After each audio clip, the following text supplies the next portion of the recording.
Sa panahon ngayon na sobrang mahal na ng lupa, paano tayo maaring magkaroon ng lupain na pwede nating i-develop into farm para maging productive yung ating lupain? Share ko sa inyo itong naging paraan ko para kahit wala pa tayong ipon na milyon ay nagkaroon din ako ng farm na halagang milyon. Sobrang matagal ko nang minamanifesto sa sarili ko na sana magkaroon kami ng sariling lupa. Lumaki kasi ako bilang katiwala yung mga magulang ko mula pa sa minana nila, mula sa mga magulang din nila, mula sa lolo at lola ko. Sapagkat both sides din ng parents ko ay dayo sila dito sa Zamboanga del Norte. Dati ay nakatira kami doon sa side ng papa ko wherein tenant sila, at nung lumipat naman kami dito sa side naman ng mama ko at dito kasi mas malawak yung lupa, ang mga produkto ng may-ari ng lupa dito sa amin ay mga niyog. Kahit doon nga naisip ko na mag-alaga din ng mga hayop, kahit ayun may mga alagang hayop kami sa ilalim ng mga niyugan. At sa pagsapit nga ng edad ko na 36, doon pa nga din nag-umpisa na dahan-dahan tayo nagkakaroon ng lote hanggang sa nakakuha tayo na mas malawak na lupa. Which is ito namang lahat ay nakukuha ko step by step mula doon sa pag-manifest ko noon. Nangarap ako, nag-umpisa ng kung ano-anong mga pupwedeng gawin, nag-alaga ng iba-ibang mga hayop. Kasabay din itong pagbahagi ko ng mga natutunan ko dito sa bukid, mga naging karanasan namin. At sa ngayon, ito ngayon pinili kong profession, itong farming at itong pagbahagi sa inyo ng kaalaman. Which is yung mga nauna nga naming pinaglalagyan ng mga alagang hayop. Tenant kami dito. Sa Tagalog ay katiwala o sa Bisaya naman ay saop kung tawagin. At yung nababanggit ko na ngayon na sariling lupa, yun naman ay nakuha ko sa hulugan. Nakita ko lamang yun dati na nakapost sa social media sa isang real estate company. Nakapost noon 1,000 square meter ay 400,000. Cash yung kalahati noon, tapos yung kalahati naman ay magiging hulugan for 10 months. Dahil meron naman kami naitabi na kayang pang daw ng kalahati, ay sinubukan namin mag-inquire hanggang sa nakipag-meet kami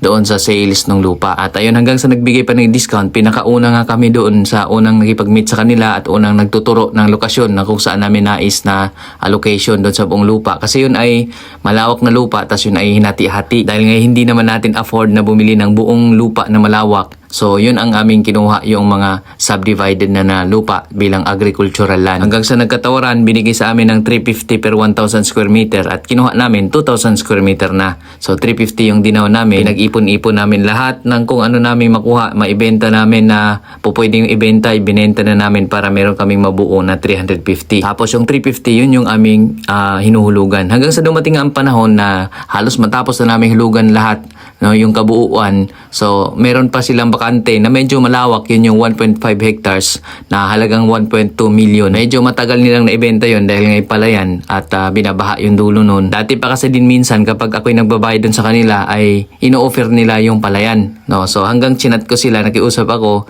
kung pwede ako maghulog nung palayan. So, ayun, pumayag naman na kahit wala ng down payment, since nakuha ko naman na yung dalawang loteng na una, yung 2,000 square meters.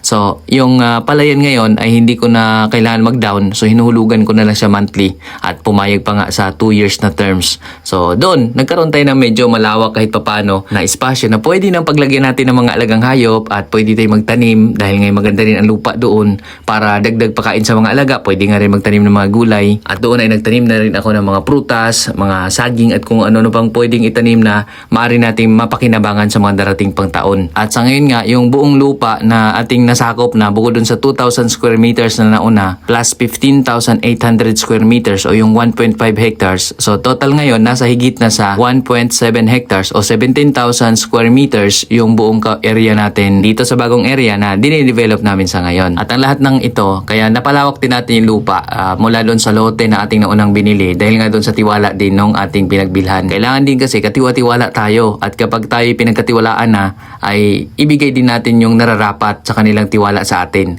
So doon sa naunang lote ay talagang nagbabayad kami ng on time at masigit pa doon sa monthly. Kaya talagang natatapos naming maaga yung naunang lote. Kaya talaga namang pinagkatiwalaan tayo doon sa susunod pa na kinuha natin. At para nga doon sa katulad ko din na dati ay talagang walang-wala, musmos pa pero napakataas na ng pangarap.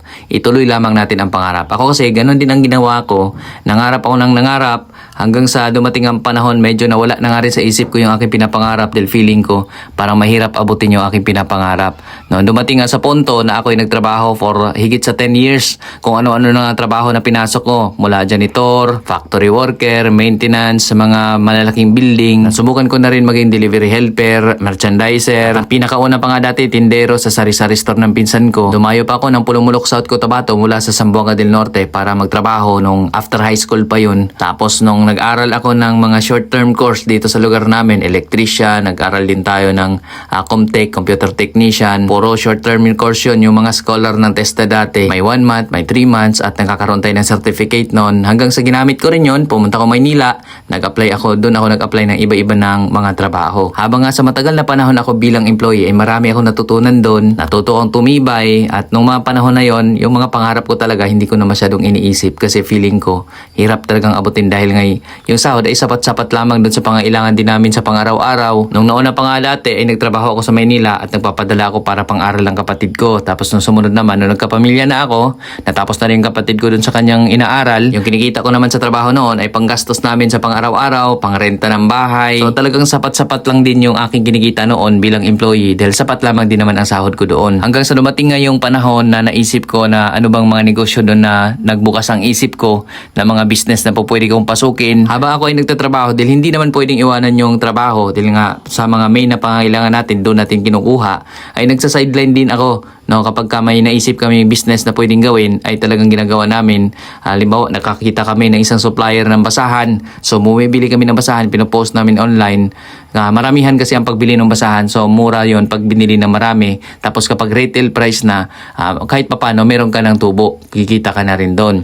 Tapos may kakilala ko na gumagawa ng kortina sa Divisoria. So, doon naman ay bumibili rin kami ng mga kortina, pinopost namin online. Tapos tuwing linggo or kapag walang trabaho, ay dinideliver natin. Minsan nga gabi, pagka uwi mula sa trabaho, dinideliver ko. Tapos gabi din, pagkagaling sa trabaho, dinadaanan ko yung mga orders namin. So ganun-ganun lamang ginagawa natin, nagsa-sideline tayo. Tapos iba pa sa naisip natin, nung medyo nakaipon-ipon tayo, may naitabi tayong konting pwedeng pampuhunan pandagdag. Nag-isip naman ako ngayon anong resources na meron sa lugar namin, sa probinsya namin habang ako ay nasa Maynila. So naisip ko naman yung napakalawak na damuhan sa lugar namin. So which is pwede naman mag-alaga ng mga baboy. Yung parents ko nga, yung naitayo nilang bahay ay galing sa pag-alaga ng baboy.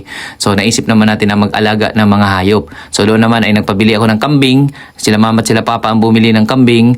Tapos pinabidyo ko rin yun sa kapatid ko. Tapos yung mga video sinesend niya sa akin para update din sa akin kung kumusta na yung mga pinapaalagaan ko doon. So sobrang inspired ay naisip ko nga rin ibahagi yung mga natutunan ko sa pag-research ko at doon sa aktual na pag-alaga ng mga magulang ko, yung mga nababanggit nila ay na-share ko nga rin maging yung mga naging karanasan namin doon sa pag-aalaga ng mga iba-ibang hayop ay na-share din natin. Isa nga sa naging witness itong YouTube, actually itong mga social media platform natin. No, dahil nga mula na nag-umpisa kami, makikita nyo nga dyan dati pa lang yung ilang piraso mga alaga namin, yung mga luma nating video. So yun pa yung mga video natin. Hanggang sa ngayon, mapapansin ninyo, sunod-sunod at marami na tayong mga alaga hanggang sa ito na nga, dumating ang panahon na nakapag-avail tayo ng lupa na hulugan. No, dahil ngayon wala man tayong milyon, hindi natin kayang bumili ng isang bagsakan. So buti na lang ay nagkaroon ng hulugan.